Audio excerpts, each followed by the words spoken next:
brain, it's like you have like you just need something. Yeah. You know? So you're always needing something, whether it's caffeine or alcohol or cannabis.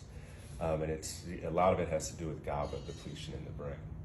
So a few years back, like 2019-ish, I had a girlfriend. I never even heard of a benzodiazepine. I didn't even know what they were.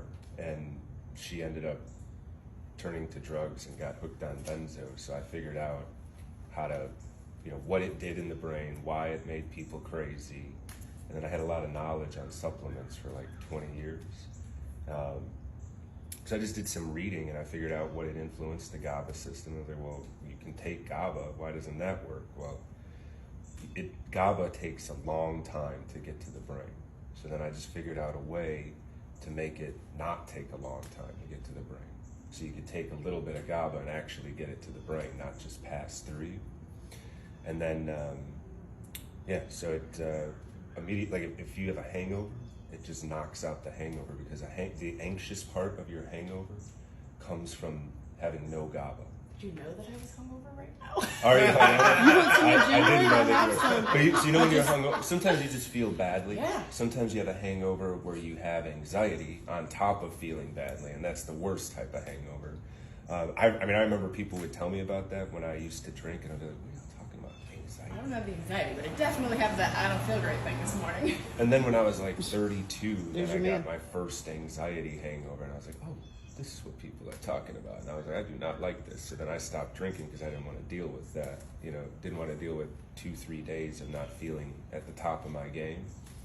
Any rate, but so back to the benzos is, I figured out a way through different supplements that I knew that are all legal and all readily available to put a blend together to get that GABA in the brain within 15 minutes. So if you take GABA, like I tell people, if you can't afford it, my thing, take GABA. Eventually, like 4 weeks, 8 weeks, 12 weeks maybe, if you take it every day, you'll absorb little bits of it when you take it, and eventually you'll get it up to the brain. But your thing has it happened really fast, and it happens really fast. 2 days, dude. 2 days and 4 doses, and I'm different. I'm not a different human. I'm better.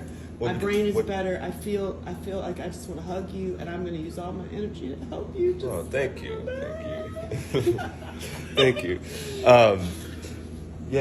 So GABA, what it does in the brain is it puts the brakes on the transmission of information from neuron to neuron. So if you don't have any brakes, let's say you were to give somebody something that removed all the GABA from their brain, they would have a seizure because the brain couldn't control everything. It would just have too much transmission of information. It would freak out. So that's why people like Amy Winehouse, when they quit alcohol cold turkey, because they don't make any GABA, they use synthetic GABA, alcohol. That's why alcohol makes you feel good and calm, because it's like a synthetic GABA. Of course, it comes with a ton of negatives and positives too. It knocks out your prefrontal cortex, which makes you not judge yourself and makes you kind of shoot from the hip, right? Any rate, so by putting the brakes on those neurons, you achieve a sense of calm or peace. So then you don't need anything. You don't need like I'm feeling it literally right now. I was gonna, and I tend to smoke too, and I have no desire to smoke. I have no desire to pound 3 things of coffee. I have no desire to shove sugar in my mouth. I'm like, dude. Yeah, because a lot of people live with a state of low-level anxiety. So yeah, that would be me. So then they always need something. And it just helps you to not need anything. And that's why I'm crying, because I'm happy. Yeah. And you're in a new place. Like, what happens if you're handed, like, a new life? What do you do now? Oh. Yeah. Shit. I love you. Oh, well,